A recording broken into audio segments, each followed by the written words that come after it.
പഴയിടം മോഹനൻ നമ്പൂതിരിയുടെ കൈപുണ്യം നേരിട്ടറിഞ്ഞ സംതൃപ്തിയോടെയാണ് കലോത്സവ നഗരിയിൽ നിന്നും ജനസാഗരത്തിന്റെ മടക്കം. ഒരു പരാതിക്കും ഇടവരുത്താതെ ആയിരക്കണക്കിന് ആളുകൾക്കാണ് ഓരോ ദിവസവും ഭക്ഷണം വിളമ്പിയത്. അതും ഒരു കലയാണെന്ന് ഭക്ഷണ കമ്മിറ്റി ചെയർമാൻ PC വിഷ്ണുനാഥിന്റെ അഭിപ്രായം.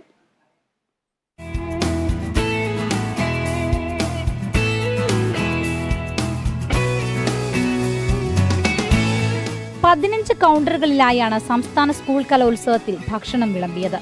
ഓരോ കൗണ്ടറിനും കൊല്ലത്തെ പ്രധാന സ്ഥലങ്ങളുടെ പേരുകളും. 15 എണ്ണത്തിൽ ഒരെണ്ണം പാഴ്സൽ കൗണ്ടറാണ്. എല്ലായിടത്തും വൻ തിരക്ക്. പക്ഷേ ഭക്ഷണം കിട്ടാതെ ആരും തിരികെ പോയില്ല. വോളണ്ടിയർമാർ മത്സരിച്ചാണ് എല്ലാറ്റിനും ഓടി നടന്നത്.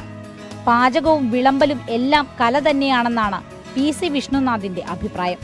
കലോത്സവത്തിന്റെ ഒരു പ്രധാനപ്പെട്ട ഐറ്റമായിരുന്നു ഭക്ഷണം. പുലർച്ചെ 3 മണിവരെ മത്സരം കഴിഞ്ഞു വരുന്ന കുട്ടികൾക്ക് നമ്മൾക്ക് ഭക്ഷണം കൊടുക്കാൻ കഴിഞ്ഞു.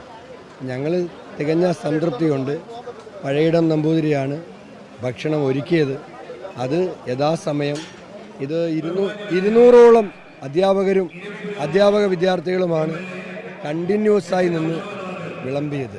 നല്ല ചൂടുണ്ടായിരുന്നെങ്കിലും അതിന് വകവയ്ക്കാതെ നളപാചകത്തിന്റെ രുചിയറിയാൻ കുട്ടികൾ നീണ്ട ക്യൂവിൽ കാത്തുനിന്നു. അടുത്ത കലോത്സവത്തിനും ഇതേ രുചിയുടെ സംതൃപ്തി അനുഭവിക്കാൻ സാധിക്കുമെന്ന പ്രതീക്ഷയിൽ തൽക്കാലം വിടാം. ക്യാമറാമാൻ സനോജ് പയ്യന്നൂരിനൊപ്പം AT Aswathy, Kerala vision news.